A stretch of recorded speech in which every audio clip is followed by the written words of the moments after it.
Hi friends, ఎలా ఉన్నారు? బాగున్నారా? ఈరోజు స్పెషల్ వచ్చేసి రాగి సంకటి పాయ అండి.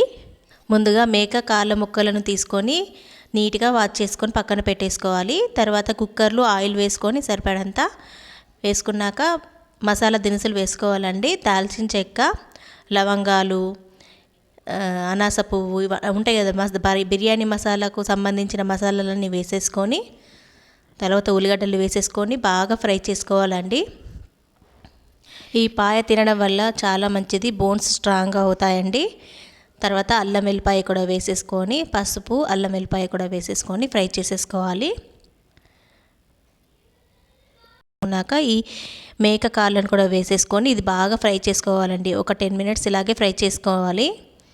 అంటే స్మెల్ అనేది రాకూడదు, అందుకని బాగా ఫ్రై చేస్తే స్మెల్ రాదండి. మెయిన్ ఒక 10 మినిట్స్ ఇలాగే ఫ్రై చేసుకోండి, ఓకేనా. బాగా ఫ్రై అయ్యాక సరిపడంత కారము, ఉప్పు, మిరియాల పొడి అన్నీ ఇది కొంచెం వేసి కలిపేసుకున్నాక మిరియాల పొడి కూడా వేసేసుకోవాలండి. ధనియాల పొడి, మిరియాల పొడి ఒకదాని తర్వాత ఒక్కొక్కటి వేసేసుకోవాలి. మిరియాల పొడి కూడా వేసేసుకోండి. తర్వాత ఇది మటన్ మసాలా అండి, మటన్ మసాలా కూడా వేసేసాను. వేసి బాగా ఫ్రై చేసుకోవాలి.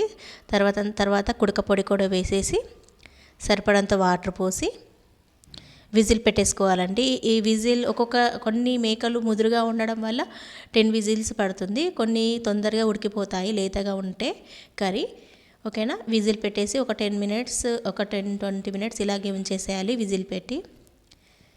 ఇది బాగా కుక్ అయ్యాక దించేసేయాలండి, అంతే. చూడండి ఎంత బాగా కర్రీ అయిందో. ఈ సూపు తాగడం వల్ల కోల్డ్ కూడా తగ్గిపోతుంది. తీసేసుకొని పక్కన పెట్టుకోవాలి. ఇలా తీసేసుకొని చాలా టేస్టీగా ఉంటుందండి. ఇది కాంబినేషన్గా రాగి సంకటి, చపాతీలు, రోటీలు తినండి, చాలా టేస్టీగా ఉంటాయి. ఈ రాగి సంకటితో తినండి, చాలా బాగుంటుంది. చాలా హెల్దీ అండి ఈ ఫుడ్. ఈ వీడియో కనుక నచ్చినట్లయితే లైక్ చేయండి, షేర్ చేయండి, సబ్స్క్రైబ్ చేసుకోరా.